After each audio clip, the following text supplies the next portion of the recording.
Did.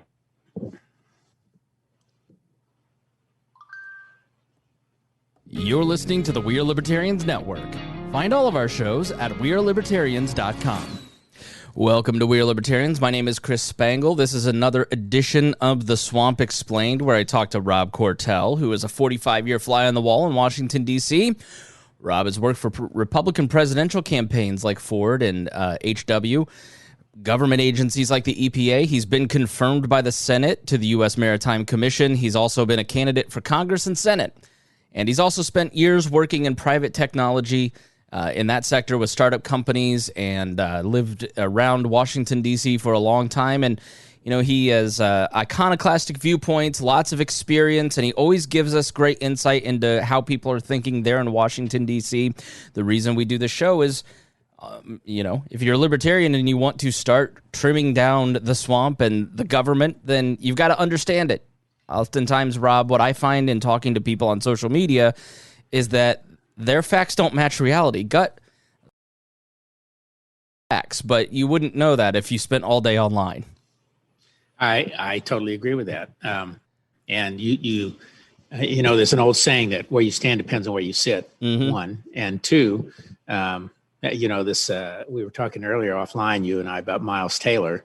Good example of people both using someone for advantage and then abusing them for advantage and everything else, you know. Yeah, we can start here, and then we're going to talk about the 2020 race in this last episode of The Swamp before the election.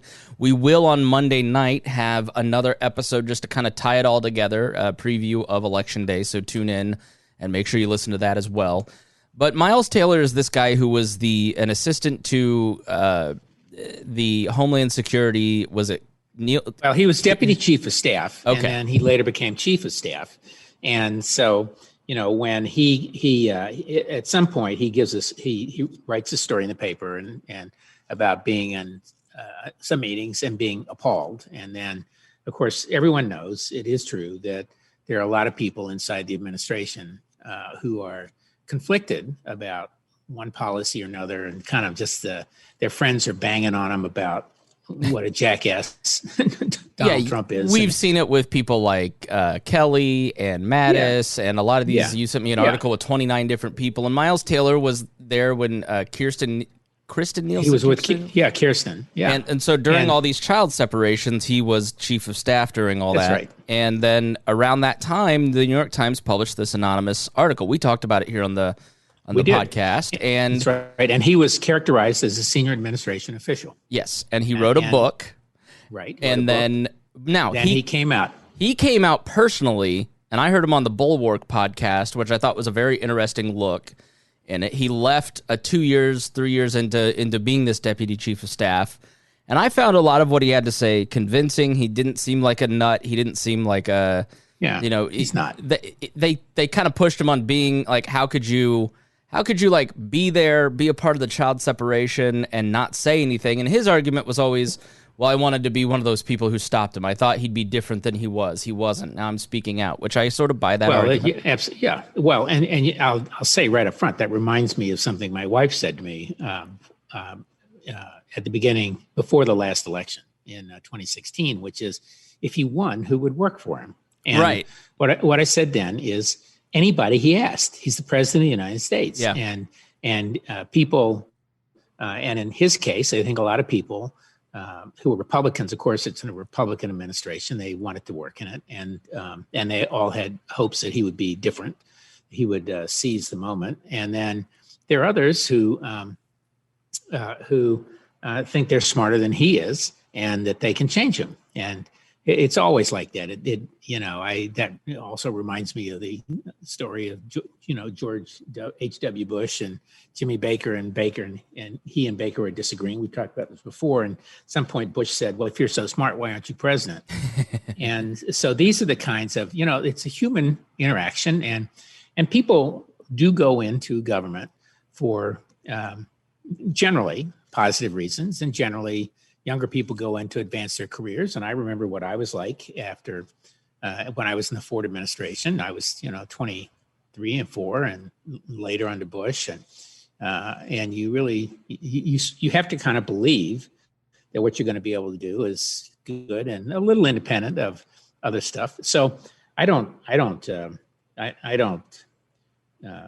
criticize him for doing it or being in it. But what is interesting is in the beginning, when he did the first article, when they publish an article, they actually know, even if it's anonymous, they know who it is. Mm-hmm. And they can't, and they agree to do it on the basis of their position that something bad will happen. So obviously they knew who he was, and they have to characterize it. So when the press goes out, they do it on background. They'll say, I just talked to a senior administration official who said blah, blah, blah, blah, blah on background. And so now they're the nattering nabobs, as Spiro Agnew used to say. And that was written by Patrick Buchanan, I think. Mm-hmm. For him, was was he really a senior administration official, and should you give him any credibility? Well, let me just say, senior administration officials are not just cabinet officials or sub-cabinet. They're people who run the agencies. So he was deputy chief of staff and then chief of staff. So by any definition, he was a senior official in the Department of Homeland Security. He obviously reported directly to the secretary and the undersecretary, but he was a senior official. And if he was a senior official there, then he was a senior administration official, and he had credibility. And he was part of this generation. Yeah, and he sat in the Oval Office. He briefed Donald Trump. So for those who don't, he said he was in on every major briefing. That would be absolutely true while he was chief of staff. Yeah, can you kind of explain what a chief of staff does at that level for those who may not be familiar with that particular role? Sure. Yeah, totally. So these are, all these agencies are huge bureaucracies, and the typical structure is you have a secretary, and then you have an undersecretary who would be like a chief operating officer in a big corporation. And then under that, you have department heads, and like so Homeland Security has ICE and Customs and Border Patrol, CBP, and they have a science director, and they have they have like, I've forgotten how many there are now, maybe as many as 10 or 12. And each of these is like an assistant secretary for whatever, except in the case of ICE and CBP, Customs and Immigration. They actually are commissioners, so they have a title that is somewhat like the title I had, except they're not independent. They still report up the chain of command through the undersecretary, and sometimes they're deputy secretaries. And by the way, kind of the old rule in Washington is the longer your title, the lower you are. So like the special assistant to the deputy undersecretary of whatever, that kind of stuff. It means you are a no one. But the chief of staff, they all have someone to kind of run the office policy side. So you have a policy shop and someone who's an assistant secretary for that. But someone has to be there and really kind of coordinate everything that goes on. The secretary's schedule, who he sees, his speeches. Often they're in charge of speech writing. They frequently have they are the last guy to have control over who sees them and who gets in and out. So a chief of staff can be a very, very powerful position in an agency. And I had one, and even on a small staff, you want someone who you turn around to and say, take care of this. And you really have to trust them. And they, by the way, know everything typically. So he was a senior administration official. It wasn't just a benefit to the New York Times to call him that, or whoever wrote, I forgot whether he did in the Times or the Post, but, and then later, of course, when he wrote his book, it was appropriate for him to call himself a senior administration official. So this is one of those kind of silly swamp nits, mm-hmm. And the reason they're doing it is they're trying to undermine his credibility. Well, he's a credible guy. Every chief of staff knows every other chief of staff, and believe me, they all talk. Sure. And they he goes out drinking with his friends. He's a young guy. I don't know if he's married or whatever, but so there's a whole layer of people like him who are loyal, but they're also concerned. And part of their job is to keep people out of trouble, not to get them into trouble. I'm watching this great Netflix show now called Borgen.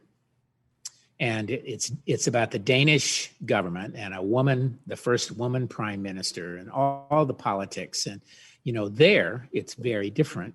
The chief of staff is, in fact, virtually everybody who works for her is a professional civil servant. So Right. Talk about the swamp. And she has her own cabinet officials, but they're all members of other parties to form a government. And, that's the way it is in all parliamentary democracies. It's like that in England and all the rest. It's a great show, by the way. I would definitely recommend it. If you like politics, it's great. If you like character development, it's terrific. And believe me, it's a mile a minute twists and turns, but it is the ultimate idea of a swamp. In the U.S., most of these positions, I've forgotten how many we still have left. There used to be 4,000 or 5,000 positions in what was called the Plum Book, which is when a president came in, he got to appoint all these people, and only a handful of them had to be confirmed by the Congress, by the Senate. And that number had been steadily whittled down. But positions like chief of staffs, they're loyalty positions. Right. So, they're not permanent positions versus not permanent. Yeah. He's out of here the day the next president comes in. Even if it's a Republican, the odds are he's out of here, and just, or he would have been if he were still on the job. Yeah. To illustrate that, here in Indiana, when it went from the Mitch Daniels administration, who was a Republican, to the Mike Pence administration, there was a large number of Republicans that quit, resigned, wouldn't work for Mike Pence. Mike Pence didn't want them to work for him because they were too liberal or not ideologically right enough. And so there was a large amount of turnover in a lot of those agency head positions. But then there was also a filling of what I would call the American civil service positions. Like, our buddy Rob Kendall ended up working, as like on the insurance commission. Rob's a talk radio show host working for the insurance commission, but he had knocked on doors and needed a job. And so the Pence administration appointed him to the insurance commission. So, there's jobs like that, but he could have had that job for 20 years had he wanted to stay in it. There is a large... Well, and there are a lot of things like that in government, and the other phenomenon you see, and this is where the swamp really becomes swampy, is administrations. Basically, you may be a political appointee, but what you do is you want to burrow in if you want to stay, because nothing like getting your 20 years in a pension and when you get out. And some people just like it. I must say, I probably have 20 friends who burrowed in, way back, all the way as far back as probably Ford, 40 years ago. And certainly some from the first Bush, and certainly many from the second Bush. And I know others from all the administration. They burrow in and become civil servants. And so. Yeah, I know a lot of center-right people won't look at a John Bolton interview or Miles Taylor interview, or I forget the lady who is also part of this, speaking out about the administration. But if you read the young woman. Yeah, if you read these books, if you listen in these interviews, you get a great education. Like when he talked to the Bulwark podcast, Bolton gave you a great explanation of the rise of a career of a civil servant like John Bolton and all the places he worked and how he had moved up the ladder and who he had talked to and how these meetings run. Like, you really do. Exposing yourself to the information does not mean that you're going to end up agreeing with, liking for, or wanting to vote the same way as John Bolton. It's just information that you take in. Although Bolton, I think Bolton has largely been in political positions, certainly for the last 20 years, right? Yeah. So, and many start as a civil servant. You start on a campaign and then you get appointed. And of course, this is the crux of this. We talk about the swamp. What is the swamp?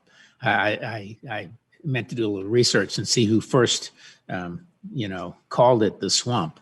And the next time we get together, maybe I'll have that. But the swamp is, sometimes people think of it as the professionals who are there for 10, 20, 30 years, come thick or thin, Republican or Democrat. Sometimes it's not the civil service, it's the lobbyists who have similar careers through the thick and thin, and the yin and yang of all these administrations, and sometimes they mean the money that they throw around, and sometimes they mean the politicians. So the swamp has all sorts of layers of professionals. This is, and it's frankly, it's the classic American political argument where people think they don't want politicians. They, so-called career politicians, but do they want a career doctor, or they want a career dentist, or they want a career pilot, and politics is a profession, and the people in the civil service typically are people who have learned what it is they're supposed to do, and that many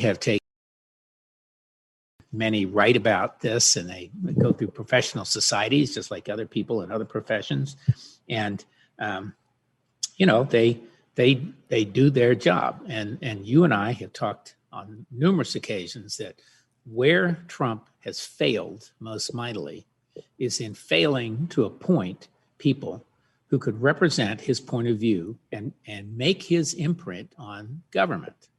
There are hundreds of these, or there have been hundreds of these civil service, these political appointee jobs left open.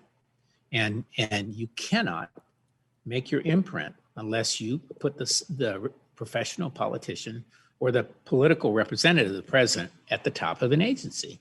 And that's his big failure. If the next president who wants to deal with the swamp and bend it to his will is going to do that.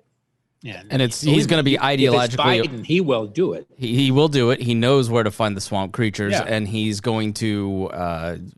This is the some thing. Of them he likes, and some of them he doesn't. It's just like all of us. Yes, I have struggled with this kind of topic my entire career, because when I started as a baby radio producer with Abdul, who is Indiana swamp to the T, he would always argue with me saying, you want a professional legislature that is full-time, because you need lobbyists, you need all these professionals because they understand how this works. And it's similar to what you've seen, your high school epidemiologist, your high school friend's an epidemiologist on Facebook.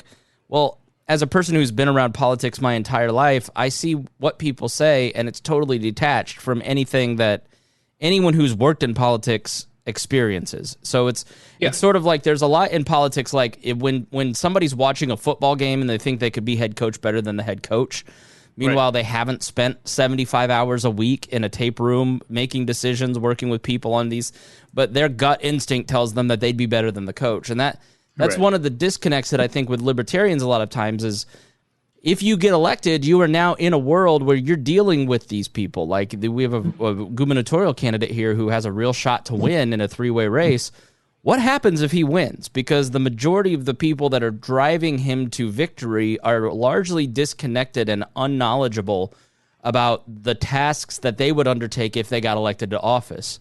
Right. And there is no incentive for anyone to learn, because the populist streak within the libertarian movement means if you do a show like we do, you're going to get killed because you're liberal or you're state. It's like, no, I'm trying to help you understand how this stuff works so you can actually change it, as opposed to just screaming, because that's not gonna change it. So there's a big disconnect between how government functions and how we talk about it. Well, and I think there's a disconnect between our own personal expectations and how we feel about other people, and the way government has to function too. It's always compared to making sausage. You don't want to see how sausage is made. You don't want to see how politics is made. And politics is the art of the possible. And I was just thinking as we're talking about this, one of the interesting experiments in this was Macron's government. He came essentially. He created his own party. He brought in a lot of young people who had never been in government, who got elected to the parliament. And by and large, he's kept them in the fold. But that starts to be nibbled away at the edges as they find out they have to make this compromise or that compromise. And of course, he's gone up and down in the popular polls and all that. But he is a living experiment in bringing in people who've never been involved in government into the legislature. So, and it's hard. It would be nice if you had some regular replacement. You and I both know that in the Congress, some 90%+ of the congressmen are reelected.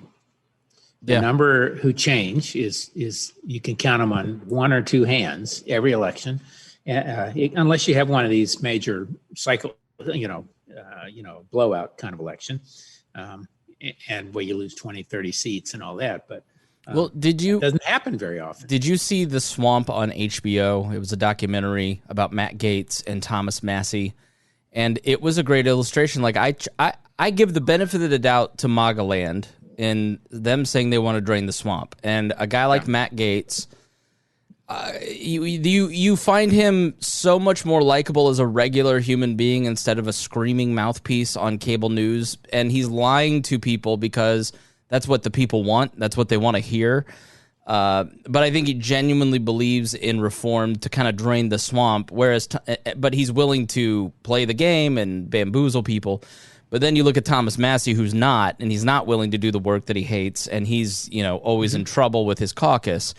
And so I think the MAGA world is a great example of a group of people who are ideological about certain things, but then once they get a taste of power, they get into Washington, D.C., you've got a whole new swamp created of all these people trying to sucker people out of their money, and you end up with the last 3 Trump campaign managers getting arrested. So the only answer is that the swamp is everyone else. Right, right. Which is true.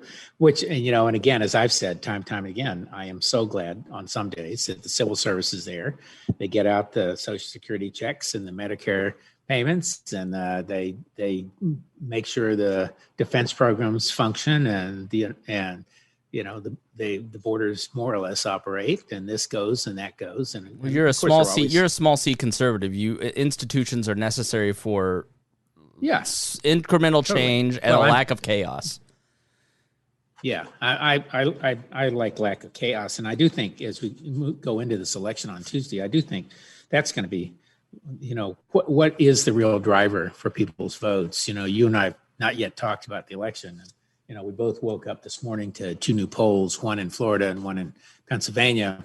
As I was saying to you earlier, the Washington Post says Biden leads slightly in Pennsylvania, with Florida toss-up polls show, well, it's only like a half a point difference in who leads where. Yeah. So it should have said Biden leads marginally in Pennsylvania, Trump leads marginally in Florida. Yeah. Still some interesting undecideds in some of these places. I think that I'm having a hard time for the first time kind of calling an election. My instinct is that, yesterday, before this poll came out, I thought, well, Florida was gradually moving into Biden's camp. Now, and this morning I'm thinking, well, maybe not. But the big question is, and this is the big problem for all the polling guys, is most of the country has voted already. Yeah. And they voted as far back as 3 weeks ago on issues that were salient to them 3 weeks ago. 3 weeks ago, the market was up. 2 weeks ago, it was down. This week, GDP is way up. So if you're voting today and you're voting on economic issues, which, by the way, is what is the main driver of most people's votes, consumer confidence is up at 54% or something like that. It's been a little bit. The Gallup poll that said 60% of people were better off today than they were 4 years ago in the middle of a recession. Back to the Reagan thing. Absolutely. Yeah. So I think it's going to be very hard. And kudos to whatever pollster is figuring out how to sample the people who've already voted and where they're landing. I have not seen anywhere any analysis of that. Ann Selzer, Texas is already more people have voted in Texas absentee or early than voted in 2016, which was a blowout. Yeah, so there's probably by the time we record this on Sunday, November 1st, about 100 million will have voted early or absentee. And We're then right at 100. Yeah, and then another 50 million will vote on Tuesday. That's a large chunk of people. And I do think that Ann Selzer is one of the most reliable pollsters in Iowa. Yeah, and she basically showed this massive shift, a 7-point shift towards Trump in Iowa, which is kind of something that I think we're seeing here in Indiana in this governor's race with the Republican governor shedding 15%. There's 2 central questions. The main central question of this election is, can you stomach 4 more years of Donald Trump? And the second question is, what do you think about lockdowns and who's going to prevent more lockdowns? I think the lockdowns are the wild card in this. And if Donald Trump does win, despite all the thousands of polls showing he has no shot, it is the last minute expansion of COVID and the resentment and fear of lockdowns that will drive people towards him. But you're right. There's 100 million people that have voted. Well, and I don't. I would not say. I today would still not say that Trump will not win. Okay. I think a couple weeks ago I thought it was trending towards Biden, and I think Biden's momentum, if you look at the polling data, is actually, the gap is narrowing, which it always does. The public, once they have to make a choice, they make a choice.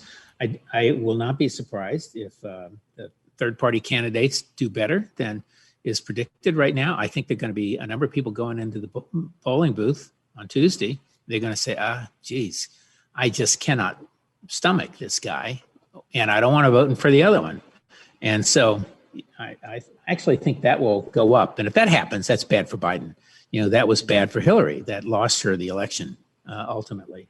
So, but boy, this map, looking at it, is really phenomenal. And I wouldn't be surprised if Texas goes.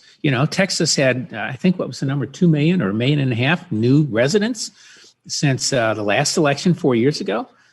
It's huge. And people are moving into Arizona, a ton of people there. Florida had Georgia, nearly 1 million. Georgia, I'm listening to the mayor of Raleigh-Durham yesterday, and they had 100 and some thousand, if I recall, and there. And so the people moving are moving into areas which are urban, and they are many are technologists and professionals, and by and large they're coming out of the Midwest and off the coast and other places. And I don't think that helps Trump particularly. Well, he has to win. So for Trump to win, he has to win the states he won last time. He has to win. Right. Well, he can lose too. Okay, so but he definitely needs to win either Florida or Pennsylvania, I think. Yeah, and I think his best bet is still still Michigan. Today I'd say Florida. Wouldn't be surprised on Pennsylvania. I think Pennsylvania seems to be narrowing. I think Pennsylvania, because it has the largest number of white working class without a college degree, which he does really well in. You've got the riots in Philadelphia happening again. Right. You've got That's right. the oil comments. I could see Pennsylvania flipping very easily. I could see seniors are most impacted by both the pandemic and lockdowns. Right. My grandfather, as I've mentioned on the shows, in a nursing home, and so is my grandmother. But she's in memory care, and his life is just turned upside down. And you can't go visit him, can you? You can now sit across the table, but that's probably going to change. You know what I mean? And even though the facility is making that call, not anyone in government, there's still, I think, going to be some part of people that go, I'm in this horrible situation, and Biden's probably going to make this worse, so I'm going to vote for the anti-lockdown candidate, which is Trump. And I could see that, plus the economic stuff, tightening a lot of these things in places like Florida, despite the fact that Donald Trump, as a polling last week, in the senior category, he won it by 17 points in 2016. He's now only winning it by 2. In whites, in a CNN poll 2 days ago, he won whites across the nation by 20 points. He's now only winning it by 2. So you see these little signs of it tightening, but does he win Arizona, Florida, Pennsylvania, North Carolina, Georgia, Michigan? All these, Iowa's done. He's won that. Ohio. I don't know that Ohio's dropped out of the conversation. It's clear that Pennsylvania, Florida, Michigan, Wisconsin, Minnesota, Arizona are the guys. Now the Trump's campaign says they're gearing up in Nevada, Pennsylvania, and Florida for litigation. Right. Well, they're going to litigate everywhere. Well, the good thing, if there is anything good about most of this, is that it's great if you're a political watcher. I'm having the time of my life. I don't know about you. No, it's fascinating, and we're actually doing, with our small pod of 6 friends, an election eve thing at my house. I've just gotten 5 HEPA filter machines. And I just bought an outdoor heater, and hopefully we'll have dinner outside. And I'm going to have I've got a 6-foot, TV. I've got a huge TV, and of course I'll be watching. And my wife says nobody else wants to watch it. You'll just have to report us. We'll be drinking, and of course I'll be drinking. but where was I? I can't remember where I was going on that. But just how the lockdowns. A lot of this is people, what's going to affect it. Trump's messaging, and he's running a very online campaign talking about people like Miles Taylor that nobody cares about Hunter Biden. Like people didn't. You tell me, but people didn't care about Billy Carter. They didn't care about No, yeah. Roger I still have my Billy Carter beer. Right. They don't care about Hunter Biden. That's stuff that Republicans care about. But what they care about is how they're personally affected. Am I going to recover from this economically better with Trump or Biden? Who's going to lock me down, even though neither has the power to do it? And then, it's me. It's sort of how does it affect? Yeah. And so I don't, and largely it just comes down to who do you coalition with? Are you right or are you left? And I think there's I think there's more people on center left in this country, and I just can't see him statistically running the table like he needs to. I don't think it's impossible. I do think it's... You mean Trump running the table. Yeah, I don't think it's possible that impossible. I think he's got some latitude. I think last time you and I got on, the Post had just published their model where you can... And I suggest people go, and I think you may have put it on the website, of where you can pick states to go one way or another and pick your own path. I think people should be doing that, because I think I'd do it election eve, and I'd be doing it now if you were taking bets. 270 to win is a great website. 270 to win. That's right. Yep. I think the other interesting. So the things that make this a difficult election are shifting populations, shifting demographics. Many people think of Latinos as a single-minded entity, but you have Cuban Americans who tend to vote Republican, although they're less Republican than they used to be. You have in Florida, you have, I think it's the largest Puerto Rican population in anywhere, including Puerto Rico or New York, in North and Central Florida, and they tend to vote Democratic, although less so now. As they become more business centric. The Venezuelan population there is really big now. The Venezuelan population doesn't typically vote, but they're noisy in Florida. You have Salvadorians who've been there a long time who do vote.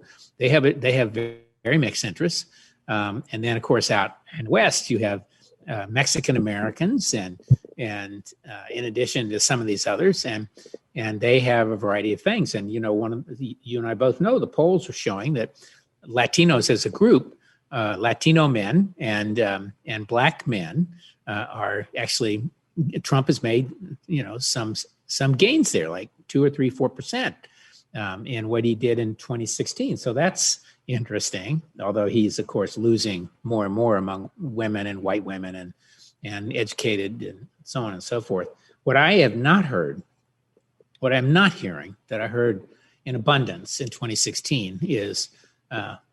I've said my brother, for example, began the election by saying, I would never vote for Trump. He's a lifelong Republican like me. And he ended the election with, I would never vote for Hillary. So, Trump managed to make it about Hillary more than about himself. And I am not hearing a similar thing now, although Trump is banging on Biden and the Democrats as socialists and communists, which has some salience, to the Cuban community, but not as much as it used to. We're under the 5th generation of Cubans here. Yeah. And my friends who in that community, by and large, are much more liberal than their parents, and they are further away. Although, I think some of them have they're now trying to grab their roots back, and some of them don't speak Spanish anymore. And they want their kids to do that, and so it's very interesting. I think when all is said and done, though, I would give a slight edge to Biden. I think based on the early vote, I guess I would probably say Trump will probably not win Florida, but it will be called early because Florida has been counting ballots. If I recall correctly, I think North Carolina has been counting ballots. North Carolina is going to be very interesting. I think the race with Lindsey Graham is going to be a nail biter. Yeah. I think, and we have a bunch of Senate races like that. Unfortunately, I think Susan Collins is going to lose. One of the ill effects of this kind of polarization is that the moderates, the centrists in both parties, end up being kicked out. So it gets harder and harder to actually get anything done in Washington and in the swamp, if you want to call it. Tom Cottons of the world, who is a brilliant guy, but he's an uncompromising, guy. And so looking at this, I hope it's terrible. I hate Tom Cotton. I think Tom Cotton and Josh Hawley are the worst. If you're too, I had high hopes, but I think they're the worst. I like Ben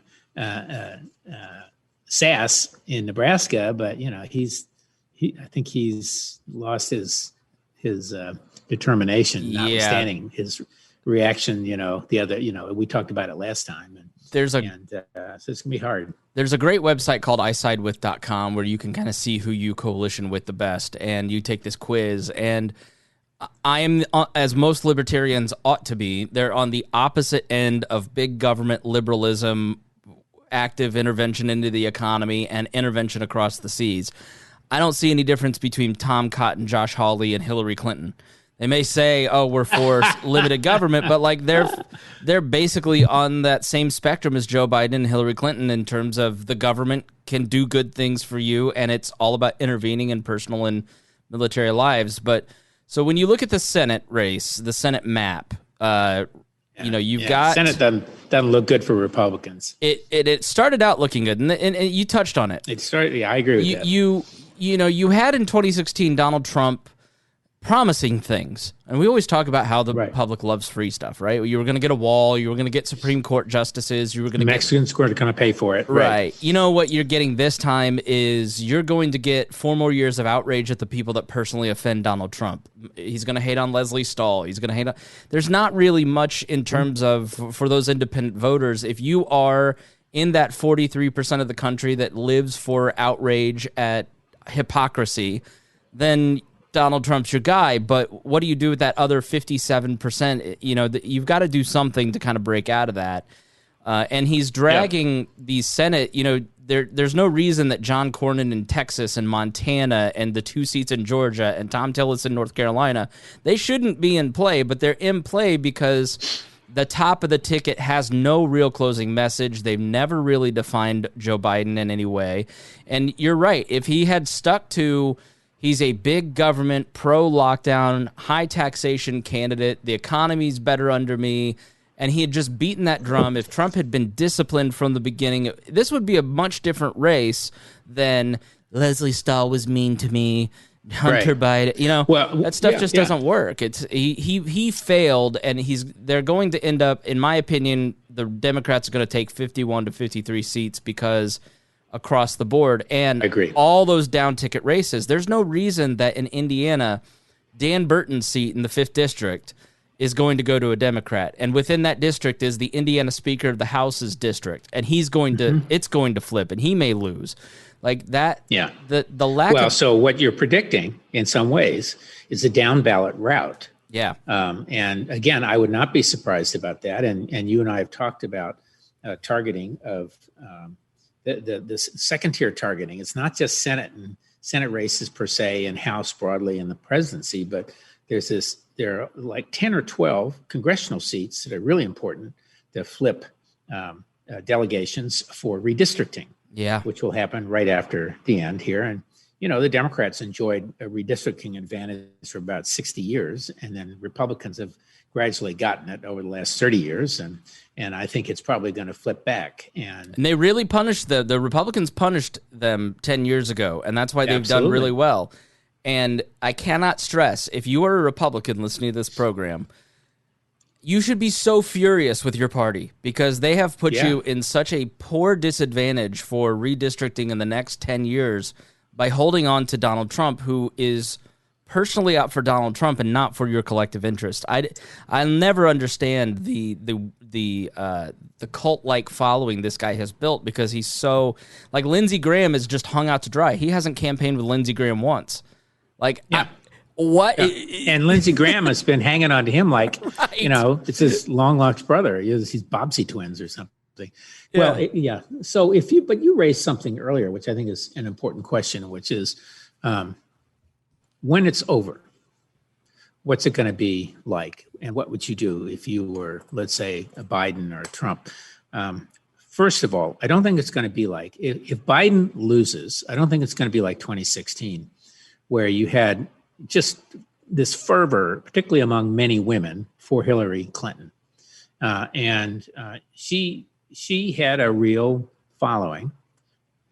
Biden is, and the first woman kind of thing, Biden is he's a politician. He's experienced. He's not flashy.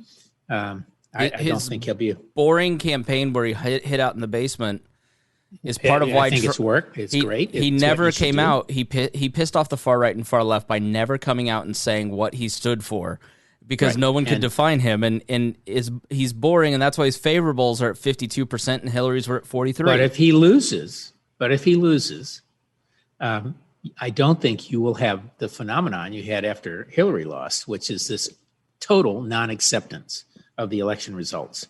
I have said numerous times on the show that I think in many respects, Donald Trump has the right to be constantly pissed off, because he was never accepted early on. You had a Democratic Congresswoman calling for his impeachment before he was ever sworn in. This is true, not apocryphal. Al Green.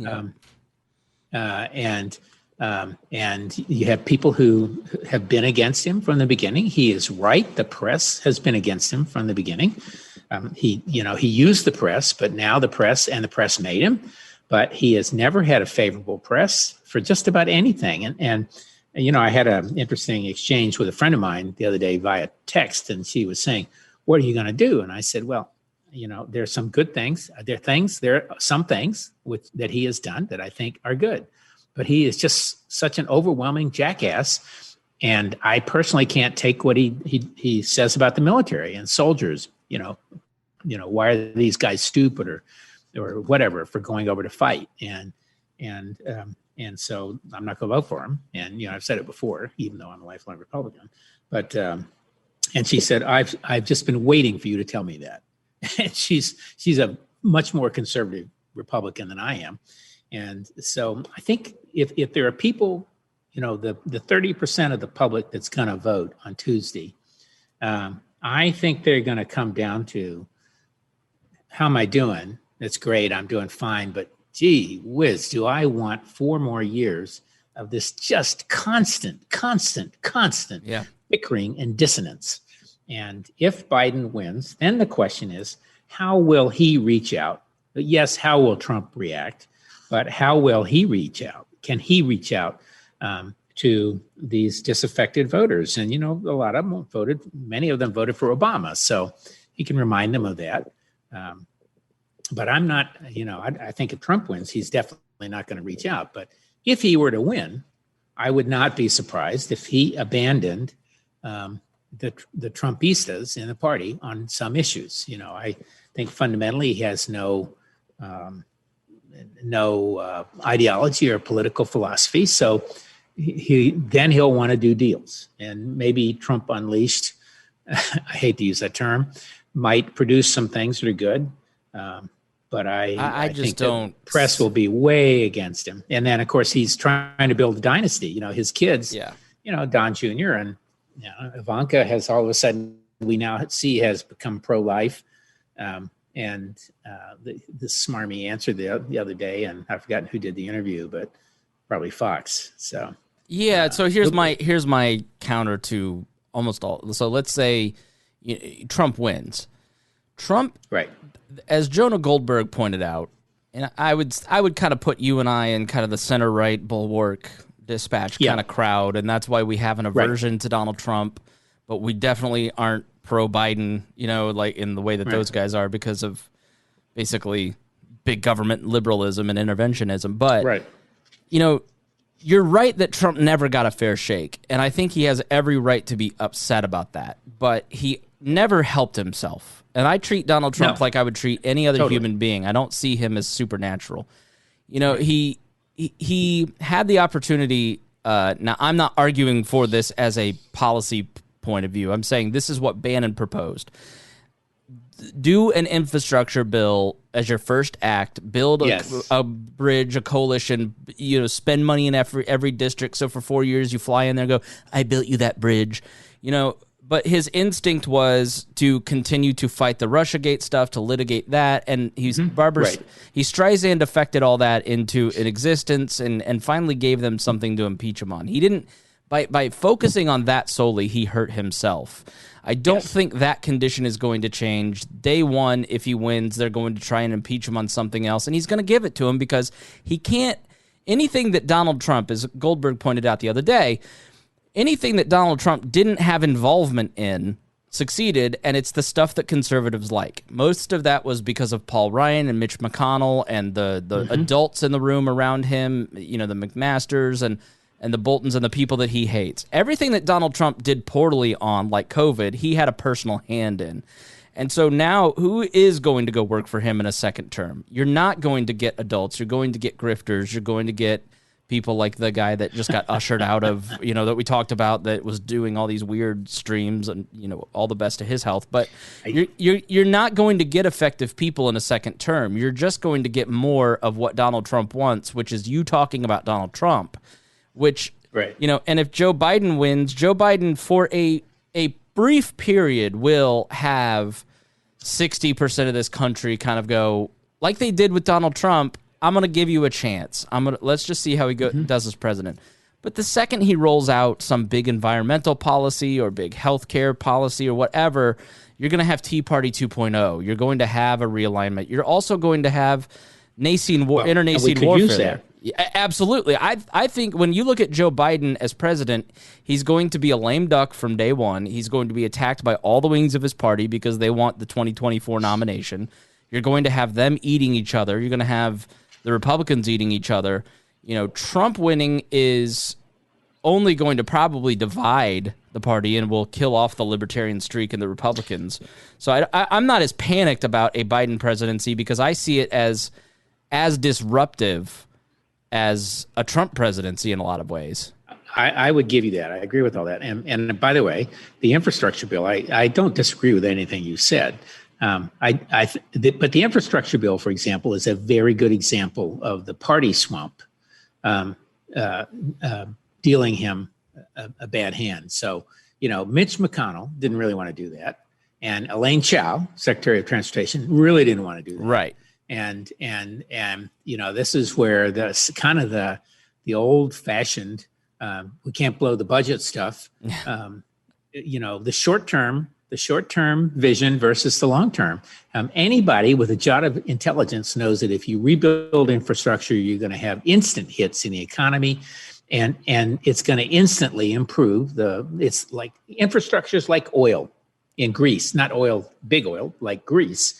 In making the moving parts move faster. And this is where, if there were one thing he could have done to make himself a president who was president and to knock everybody off on their butt, that would have been nobody expected. He lost that to the Republican swamp. Yeah, nobody expected. No one else can be blamed. I never thought Donald Trump was a libertarian. He was a Democrat 2 weeks before. You know, he wanted he wanted a bigger stimulus bill than Pelosi did in that first round. You know, he's libertarians would have hated Donald Trump, and then, you know, a portion of them would have found a way to love him because of non-interventionism. But, you know, because their check was big enough. Well, the non-interventionism is a big thing. Anybody else would have been applauded for that.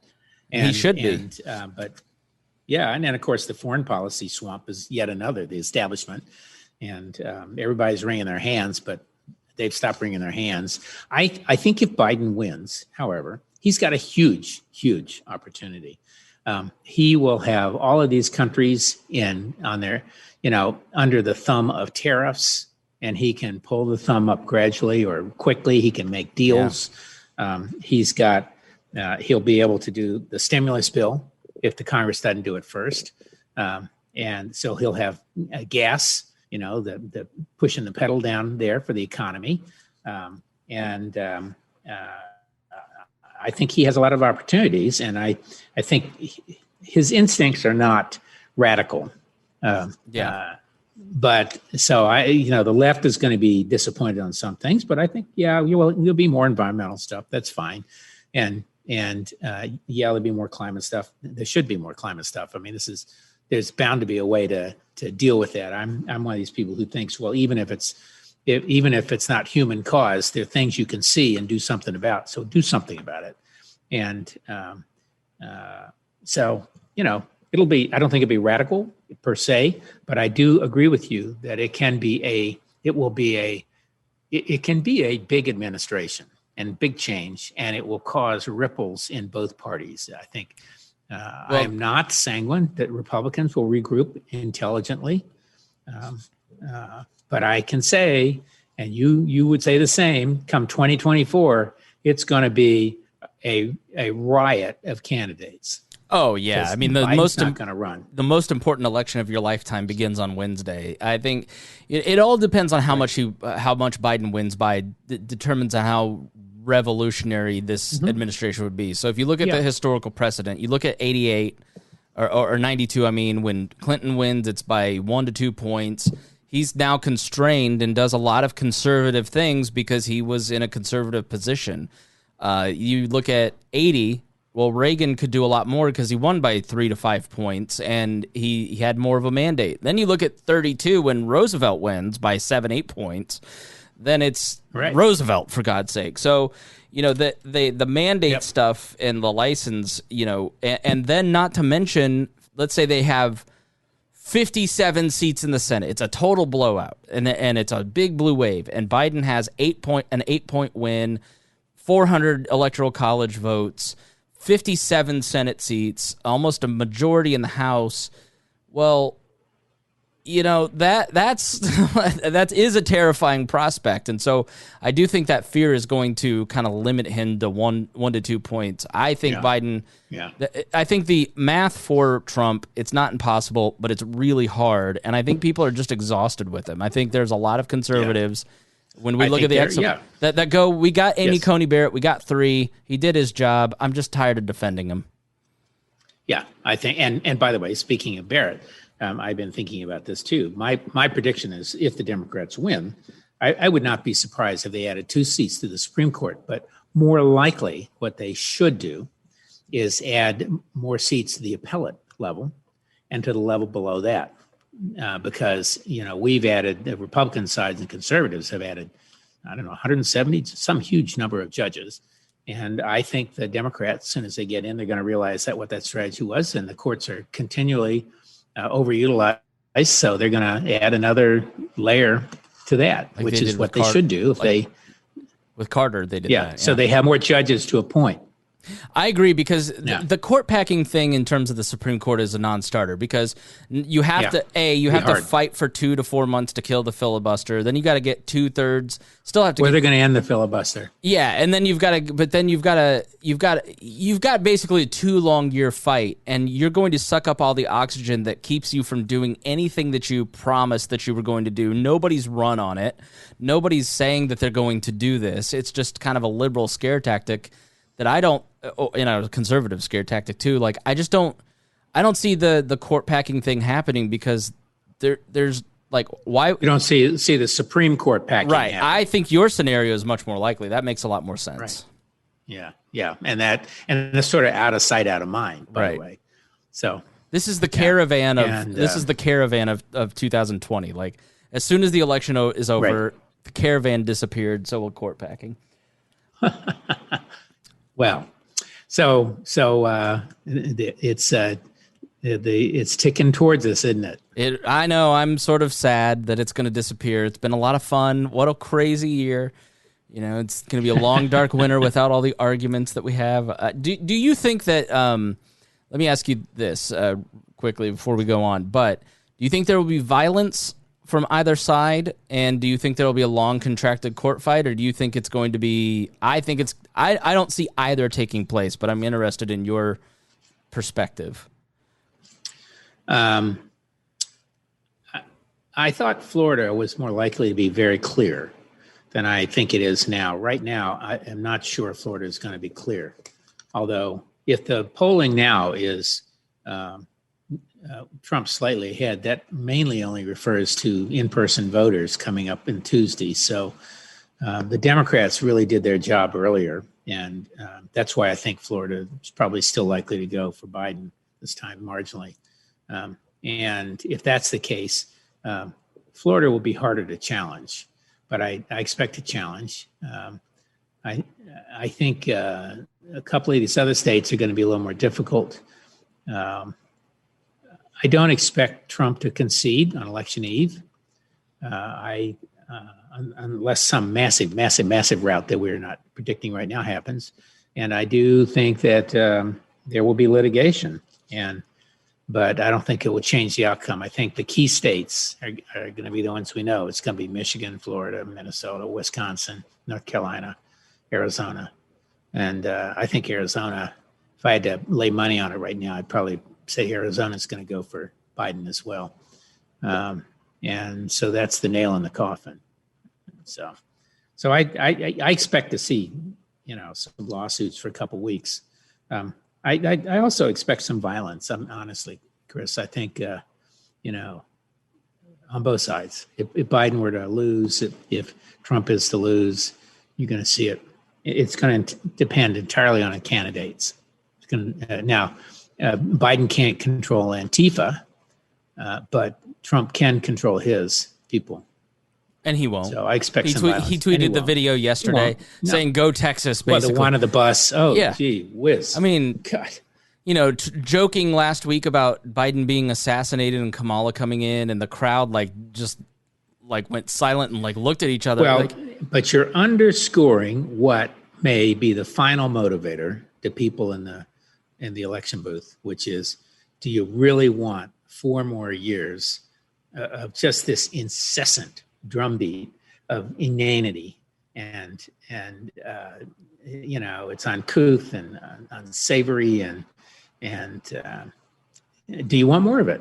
And I think in the end, some percentage of voters are going to just say, like me, there are things I like, but not much, by the way. But there's no way I could vote for this again. And so I think that's going to be the last straw. So we'll see.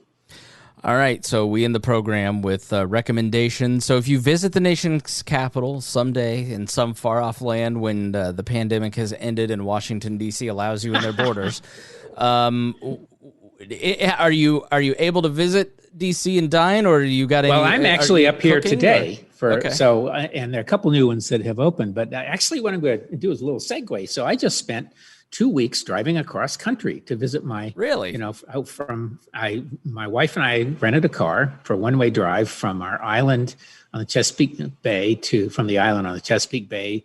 We took 2 days in Asheville, a day in Memphis. Went to the Biltmore in Asheville and this and that, and then we went to the Elvis Museum in Memphis, and then we went up to Tulsa to see Woody Guthrie's the museum there. It's just a wonderful museum, and then went on down to Bentonville, Arkansas, where Alice Walton of the Walton family, she's the world's wealthiest woman, I think $64 billion, has created one of the most fabulous museums and settings that you can imagine anywhere, where we stayed in a really great little hotel called the Museum Hotel, which is a hotel with the museum in it, and what is reputed to be the best restaurant in Bentonville, which may or may not be saying a lot, but it's called the Hive. There's Casey's General Store. Yeah, well, and when you travel, you should look up there. It's a great, used to be great. Is it called the Road Food, which was a lot of little joints all along the way, and we managed to find some really great barbecue joints and this and that on the way. And then we drove from Bentonville to Dallas, where my daughter and 3-year-old granddaughter and son-in-law live, and we have big news on that front, which is we are expecting a grandson. Excellent! Now on my birthday, roughly in April. And then the 5 of us drove for a couple of days to Austin, rented an Airbnb house with a pool, and went hiking around. And then my wife and I took 2 more days while they went back to Dallas and went to wine country in Texas. And so my substitute for meals in DC might be wine in Texas. Who knew they had wine in Texas, right? And they have the massive wine growing area in the valley is what they call it. And then they bring grapes in from other places. But we went to a number of terrific, small wineries. I did a study of wineries and wine back at the beginning of this year. And what we discovered, which probably some people knew already, is that about 85% of all wineries in this country sell about 85% of all of their wine within 50 miles of where the winery is sited. So they are entertainment experiences rather than, for the fabulousness of the wine. And but one vineyard that we went to where they grow their own, and it's a guy who went to Rice University, where I went, and his sister who went to Stanford, and they have a family winery that was started in, I think, about 1999. Their parents retired and decided to do it. He was an ex-IBM, and it's called Pedernales Cellars.